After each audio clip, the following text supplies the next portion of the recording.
अस्सलाम वालेकुम dear students, I hope कि लास्ट लेक्चर आप लोगों को बहुत अच्छे से समझ आया होगा। हम लोग आज स्टार्ट करने जा रहे हैं हाइपर सेंसिटिविटी। हाइपर सेंसिटिविटी यानी कि हसासियत का बढ़ जाना, हसासियत का बढ़ जाना। ठीक है, हाइपर मतलब कि ज़्यादा, सेंसिटिविटी यानी कि हसासियत का बढ़ जाना। आप लोग कहते हो अगर कभी कोई स्पेसिफिक इंसान यानी कि मखसूस इंसान अगर किसी भी स्पेसिफिक चीज़ के खिलाफ उसका कुव्वत मुदाफ़त हसास हो जाता है, ठीक है, तो उसको आप लोग हाइपर सेंसिटिविटी का नाम देते हो। और इन रेस्पॉन्स क्या होगा कि आपके पास अनडिज़ायरेबल, नापसंदीदा, नुकसानदेह, डिस्कम्फर्ट प्रोड्यूसिंग यानी कि बेचैनी पैदा करने वाले एंड समटाइम्स फैटाल और कभी कभार ख़तरनाक रिएक्शन ज़ाहिर होते हैं। और उनका पैदा कौन करता है? हमारा नॉर्मल कुव्वत मुदाफ़त, जो हमारा नॉर्मल इम्यून सिस्टम है वो इसको पैदा करता है। और इस सिस्टम्स को, इस हाइपर सेंसिटिविटी को आप लोग हाइपर सेंसिटिविटी रिएक्शंस का नाम भी देते हो, राइट। अच्छा, हाइपर सेंसिटिविटी से बहुत ज़्यादा रिलेट करती है हमारी एक और टर्म एलर्जी। आप लोग कहते हो एलर्जी को सबसे पहले डिफाइंड वजाहत किया गया था, इसको इसकी वजाहत की थी वॉन पेटवेट ने इन 1906 में। और उसने ये कहा कि किसी भी किस्म की तब्दीली या फिर रद्द अमल यानी कि किसी एक्शन के रिस्पॉन्स में आपको अगर रिएक्शन जो मिलता है, आपकी बॉडी जो सहती है उस रिएक्शन को, उसको आप लोग एलर्जी का नाम देते हो। ठीक है, किसी किस्म की तब्दीली या फिर अल्टर्ड रिएक्शन यानी कि रद्द अमल जो आपकी बॉडी को मिलता है उसको आप लोग एलर्जी का नाम देते हो। इसके साथ साथ कहा यह जाता है कि तकरीबन आधी पॉपुलेशन ऑफ यूनाइटेड स्टेट्स जो है वो इस किसी न किसी किस्म की एलर्जी से, इन एलर्जिक सिंड्रोम से वो मुतासिर है। लेकिन उनमें से सिर्फ 10 में से एक इंसान जो है उसको ज़रूरत पड़ती है कि वो किसी न किसी स्पेशलिस्ट के पास जाए यानी कि एलर्जिस्ट के पास जाए अपने एलर्जिक सिम्टम्स का इलाज करवाने के लिए, राइट। बाकी जितने भी एलर्जिक सिम्टम्स हैं वो मीन क्योरेबल होते हैं, आप थोड़े से अवॉइडेंस करते हो या ट्रीटमेंट लेते हो और वो ठीक हो जाते हैं, राइट। इसके बाद आप लोग कहते हो allergy.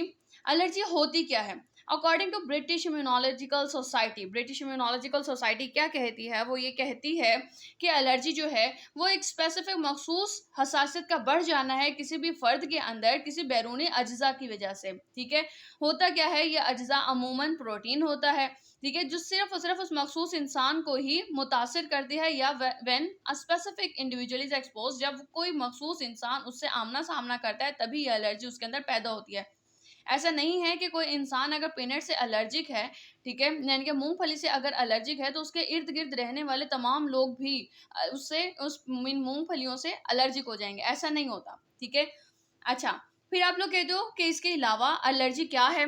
Allergy is a hyper sensitivity disorder. ये एक हाइपर सेंसिटिविटी डिसऑर्डर है यानी कि खराबी है आपके कुव्वत मुदाफ़त की, जो कि पैदा होती है किसी भी बेज़रर माहौलियाती सब्सटेंस से, जिसको आप लोग एलर्जन का नाम देते हो, राइट। लाइक कुछ लोग होते हैं जो कि कॉस्मेटिक से एलर्जिक होते हैं, कुछ होते हैं जो ज्वेलरी से एलर्जिक हैं, कुछ को मीन परफ्यूम्स और मीन पीनट्स और ये जो सी एनिमल्स होते हैं वो उनसे एलर्जिक होते हैं।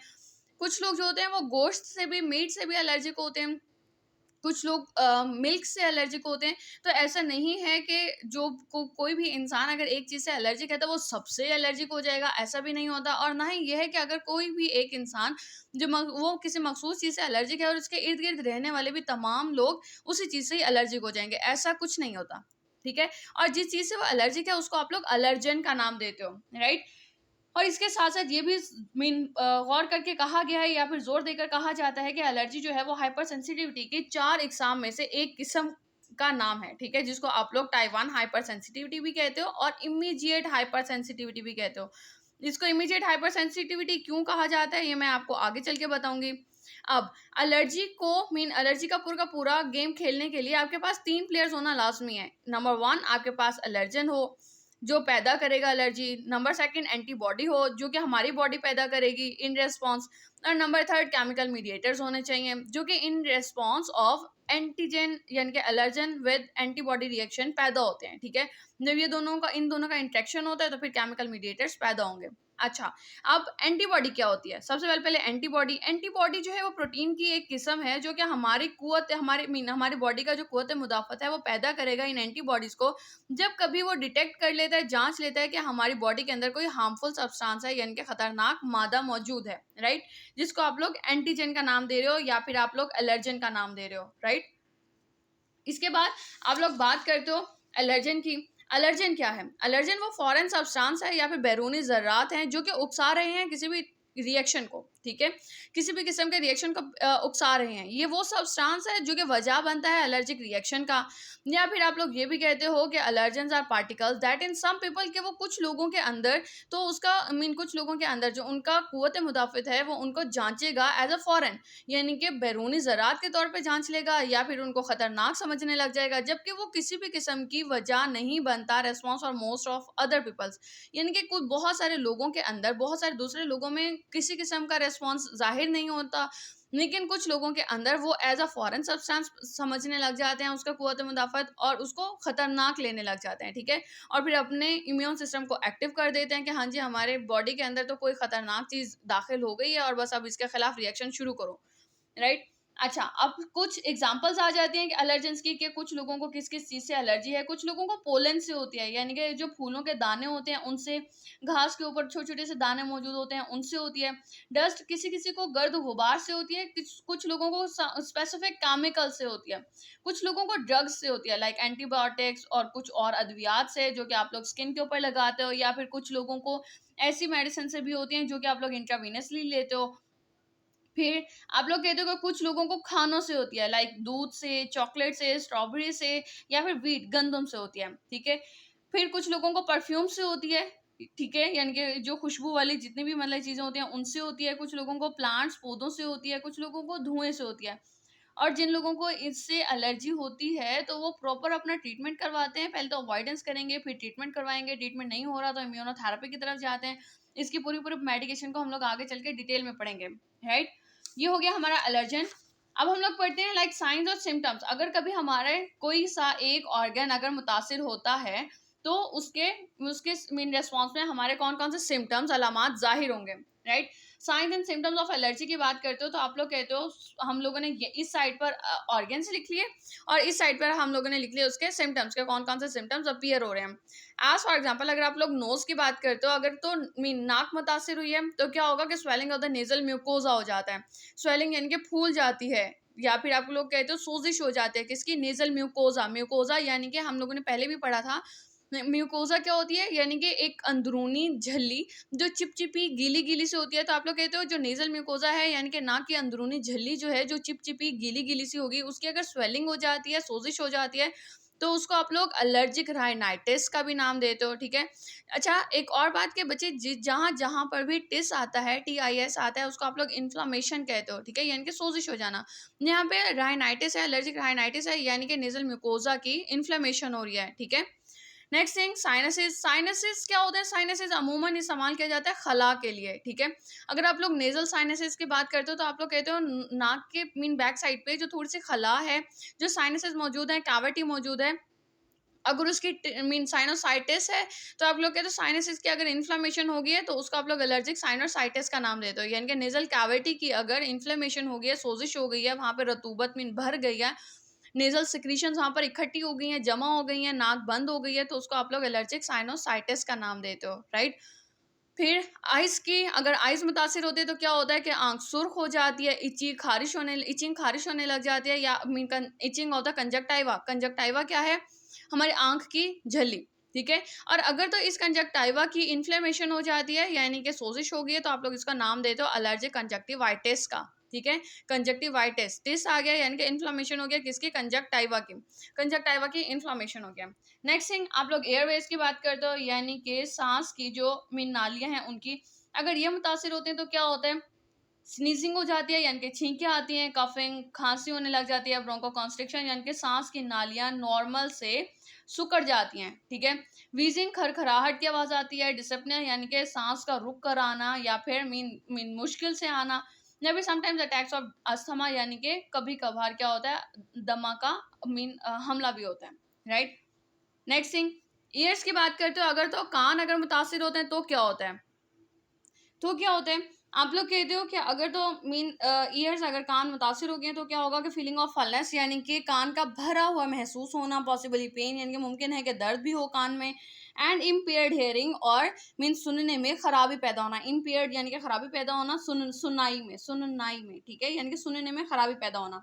फिर अगर तो हमारी स्किन मुतासिर होती है तो क्या होगा कि रैशेज हो जाते हैं, यानी कि स्किन के ऊपर धब्बे पड़ जाते हैं, सच एज एक्जिमा। एक्जिमा में क्या होता है कि आपके स्किन के ऊपर धब्बे बन जाते हैं, पैचेस बन जाते हैं, बिकम्स रफ, और हमारी स्किन जो है वो रफ हो जाती है, इन्फ्लेम्ड हो जाती है, फूल जाती है, विद ब्लिस्टर्स, यानी कि छोटे छोटे से आपके फूले हुए दाने बन जाते हैं स्किन के ऊपर, जो कि मीन विच कॉज इचिंग, जो कि खारिश भी पैदा करते हैं, और समटाइम्स ब्लीडिंग भी होती है, यानी कि खून बहने लग जाता है, राइट। अच्छा, एक्जिमा हो गया। या फिर हाइव्स जिसको आप लोग अर्टिकेरिया का भी नाम देते हो। हाइव्स भी एक जल्दी मर्ज है जो कि क्या होता है, और या फिर आप कहते हो स्किन रिएक्शन है, जो कि क्या करती है, इची वेट्स पैदा करती है। वेट्स क्या होते हैं? वेट्स होते हैं हमारे स्किन के ऊपर, मीन स्किन का फूल जाना, फूल कर मीन उनके अंदर पानी का भर जाना, या फिर आप लोग कहते हो कि मीन दानों का उभार पैदा होना, ठीक है, इनके जिल्द के ऊपर उभार पैदा होना। और अगर तो हमारा जीआई ट्रैक, यानी कि हमारा पूरा का पूरा निज़ाम अगर मुतासिर होता है तो उससे क्या होगा कि एब्डोमिनल पेन, यानी कि पेट में दर्द होती है, ब्लॉटिंग होती है, यानी कि पेट का खराब होना, या फिर गुड़ की आवाज़ आना, या फिर आप लोग कहते हो फ्लैटुलेंस हो जाती है, ठीक है, यानी कि स्टिफनेस हो जाती है, सख्त हो जाते हैं, अंदर गैस भर जाती है। फिर वॉमिटिंग भी हो सकती है, यानी कि उल्टी का होना, या फिर डायरिया का होना, यानी कि डिहाइड्रेशन हो जाती है बॉडी के अंदर, राइट। इसके बाद हम लोग स्टार्ट करेंगे टाइप्स ऑफ एलर्जेंस। अगर हम लोग एलर्जेंस की बात करें तो आप लोग कहते हो एलर्जेंस मुख्तलिफ तरह के होते हैं, मुख्तलिफ रास्तों से हमारे बॉडी के अंदर दाखिल होते हैं, ठीक है। As for example inhalant allergens होते हैं। इनहेलेंट एलर्जेंस यानी कि जिसको हम लोग इनहेल कर लें, यानी कि सांस के जरिए अंदर ले जाएं। इंजेस्टेड एलर्जेंस यानी कि ऐसे एलर्जेंस जिनको हम लोग इंजेस्ट कर जाएं, यानी कि खा लें, ठीक है, खाने के जरिए अंदर चले जाते हैं। इंजेक्टेबल एलर्जेंस यानी कि ऐसे एलर्जेंस जो कि इंजेक्शन के जरिए, यानी कि सिरिंज के जरिए, या फिर किसी भी कीड़े के डंक की वजह से अगर हमारी बॉडी के अंदर चला जाता है, यानी कि इंजेक्शन लग गया ना, इंजेक्ट हो गया।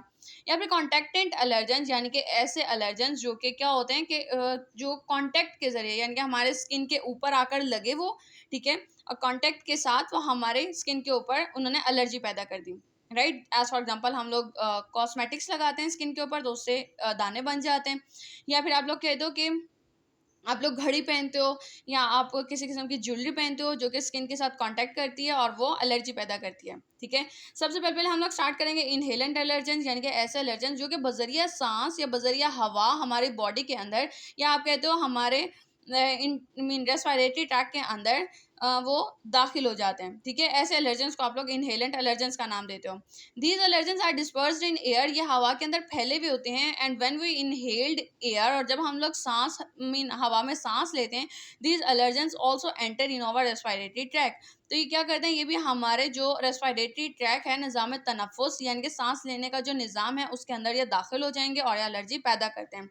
और ये एलर्जी होती किस किस चीज़ से है? या पोलन से हो सकती है, डस्ट से हो सकती है, स्मोक धुएं से हो सकती है, और परफ्यूम्स, यानी कि जो परफ्यूम्स होते हैं, बॉडी स्प्रेज या फिर बॉडी मिस्ट या फिर परफ्यूम्स इनको कहते हो आप लोग, उससे भी हो सकती है। नंबर 1, पोलेंस होते क्या हैं, ठीक है। पोलन क्या है? ये हमारे फ्लावरिंग प्लांट्स के छोटे छोटे सेल्स होते हैं। फ्लावरिंग प्लांट्स या फिर आप लोग कहते हो जिनके अंदर शामिल होते हैं हमारे ट्रीज यानी कि दरख्त, ग्रासेस यानी कि घास फूस जो होते हैं, या फिर वीड्स यानी कि झाड़ घास फूस जो होती है वो। आप लोग कहते हो ये जो पोलन्स हैं बहुत छोटे छोटे इन साइज होते हैं, ठीक है, यानी कि बहुत छोटे छोटे होंगे अपने साइज में, माइक्रोस्कोपिक इन साइज होते हैं। इसके साथ आप लोग कहते हो ये जो पोलन्स हैं is the most common cause of seasonal allergic rhinitis. Rhinitis के बारे में अभी हम लोगों ने पढ़ा, जो आपका नेजल म्यूकोजा की इन्फ्लामेशन है उसको आप लोग एलर्जिक राइनाइटिस का नाम देते हो। और इस एलर्जिक राइनाइटिस को हे फीवर का नाम भी दिया जाता है। इट्स मीन कि जो हे फीवर है इसकी एक अहम वजह जो है वो पोलेंस होते हैं, यानी कि हे फीवर को पोलेंस की वजह से हे फीवर पैदा होती है। एक्चुअली जो हे फीवर था वो इंट्रोड्यूस करवाया गया, या सबसे पहले इस्तेमाल किया था इसको जॉन बॉस्टॉक ने। एक साइंटिस्ट या फिर आप लोग तो एक इंसान जॉन बॉस्टॉक जो कि इंग्लैंड में रहता था 1 सदी पहले, उसने ये लफ्ज इस्तेमाल किया और उसने ये कहा कि नई कटने वाली घास जो होती है, ठीक है, नई नई जो घास होती है अगर आप लोग उसको काटते हो तो उससे जो खुशबू पैदा होती है उससे बहुत से लोगों को बुखार होने लगा, और उसके वजह से जो थी नाक भर जाती थी, ठीक है, जो लोग उसकी कटाई करते थे। यानी कि न्यू मोवन हे यानी कि घास, मोवन इनके काटते हो, नई नई घास को जो काटने से जो ओडोर खुशबू पैदा होती है उससे वो वजह बन रही थी बुखार की, और स्टफीनेस ऑफ द नोज यानी कि नाक के भरने की, राइट। उसने इसका नाम दिया हे फीवर का। फिर उसने ये भी नोट किया कि ये जो हे फीवर था यानी कि बुखार था, जो घास फूस की वजह से हो रहा था, ये बुखार कुछ अरसे तक चलता और उसके बाद ख़त्म हो जाता। तो उसने नोट करके इसको नाम दिया सीजनल का, ठीक है, सीजनल एलर्जिक राइनाइटिस का। लेकिन फिर उसने ये भी देखा कि ऐसा नहीं है कि ये सिर्फ उसी सीज़न में होता है जिस टाइम पे पोलिनोसिस हो रही हो, यानी कि जिस टाइम पे पोलिनेशन हो रही हो उस टाइम पे होता हो, ऐसा नहीं है। यानी कि ये जो एलर्जिक राइनाइटिस है ये इस मीन पेरिनियल भी होता है, यानी कि एनुअल एनुअल राइनाइटिस भी होता है, यानी कि साल हर साल भी होता है। लेकिन वो जो साल हर साल एलर्जिक राइनाइटिस हो रहा है वो किसकी वजह से, वो पोलेंस की वजह से नहीं हो रहा, वो अदर देन पोलेंस की वजह से मीन हो रहा है, ठीक है। राइनाइटिस जो है अदर देन पोलेंस की वजह से भी हो रही है। और वो कौन कौन से एलर्जन से, वो मोल्ड से, स्पोर से, डेंडर्स या परफ्यूम से, ठीक है। ये क्या होते हैं इनको हम लोग आगे चल के पढ़ेंगे। यानी कि उसने ये डिस्कवर किया कि हे फीवर जो है वो घास की वजह से होता है। और सेकंड थिंग ये कि ये दो तरह का होता है, एक सीजनल राइनाइटिस होता है, यानी कि एक सीजनल हे फीवर है और दूसरा पेरिनियल हे फीवर होता है। इसके बाद डस्ट माइट्स क्या होते हैं? आप लोग कहते हैं डस्ट माइट्स भी माइक्रोस्कोपिक ऑर्गेनिजम्स हैं, यानी कि बहुत छोटे छोटे से ये ऑर्गेनिजम्स हैं, जानदार हैं, जो कि रहते हैं लाइव एंड थ्राइव और फलते फूलते हैं थ्रू आउट होम्स, हमारे पूरे घर के अंदर और हमारे स्कूलों में। और ये जो दी माइट्स हैं, यानी कि जो माइट्स, जो छोटे छोटे से बग्स हैं, या जिसको हम लोग खटमल का नाम देते हो, आप लोग कहते हो, ये खटमल जो है और इनके वेस्ट प्रोडक्ट्स जो इनके फजलात हैं, ये मौजूद होते हैं कहाँ कहाँ पर? हमारे बेडिंग्स में, यानी कि हमारे बिस्तरों में, हमारे तकियों में, पिलोज में, ठीक है। इसके अलावा हम कहते हैं अपहोल्स्टर्ड फर्नीचर, यानी कि जो सोफ़ा साजी होते हैं, यानी कि कपड़ों वाले जो सोफ़े हैं उनके अंदर मौजूद होता है ये, राइट। इसके अलावा आप लोग कहते हो कारपेट्स में मौजूद होते हैं ये, और इसके साथ हमारे कपड़ों में भी मौजूद होते हैं, क्लोथ्स में। और ये जब अगर हमें डस्ट माइट्स की वजह से अगर एलर्जी हो जाती है तो हाँ, सिम्टम्स कौन कौन से पैदा होंगे? स्नीजिंग होगी, यानी कि छींकें आएंगी, swelling of the nasal cavities, हमारे जो नाक की खला है वो स्वेलिंग हो जाती है, यानी कि साइनोसाइटिस हो गया। और इसके साथ साथ आई लैक्रिमेशन होती है, यानी कि आंख में से पानी बहने लग जाता है। देन स्मोक क्या होता है? यानी कि धुआं। अगर तो किसी आलूदा माहौल की वजह से एलर्जिक अटैक होता है, एलर्जी का क्या कहते हो कि अटैक होता है, तो उसको आप लोग एनवायरमेंटल एलर्जी का नाम देते हो, राइट। और अगर तो कोई इंसान जो है वो किसी धुएं वाले एरिया में रहता है या फिर किसी इंडस्ट्रियल यानी कि सन्नती इलाके में रहता है, तो हम लोग बाआसानी जांच पड़ताल कर सकते हैं या फिर देख सकते हैं, बाआसानी ऑब्जर्व कर सकते हैं कि वो इंसान जो है वो उस धुएं से एलर्जिक है, राइट। अच्छा, क्लास आज यहीं तक। नेक्स्ट टाइम हम लोग इंशाल्लाह स्टार्ट करेंगे इसकी बाकी तीनों की तीनों इसकी टाइप्स, यानी कि इंजेस्टेड एलर्जेंस, इंजेक्टेबल और कॉन्टैक्टेंट एलर्जेंस। आज हम लोगों ने सिर्फ इनहेलेंट एलर्जेंस पढ़ा था और बाकी इसके दो प्लेयर्स पढ़े थे हमने, एलर्जेंस और एंटीबॉडी के बारे में पढ़ा था। अगर आप लोगों को लेक्चर में कोई भी क्वेश्चन हो तो आप लोग मुझसे कमेंट सेक्शन में क्वेश्चन कर सकते हैं। और अगर तो आप लोगों को लेक्चर समझ में आया है तो काइंडली लाइक द वीडियो। और अगर अभी तक आप लोगों ने सब्सक्राइब नहीं किया और आप लोग चाहते हो कि आपके पास मज़ीद जो अपकमिंग वीडियोस हैं आप लोग को मिलती रहें, तो kindly subscribe my channel. Thank you so much.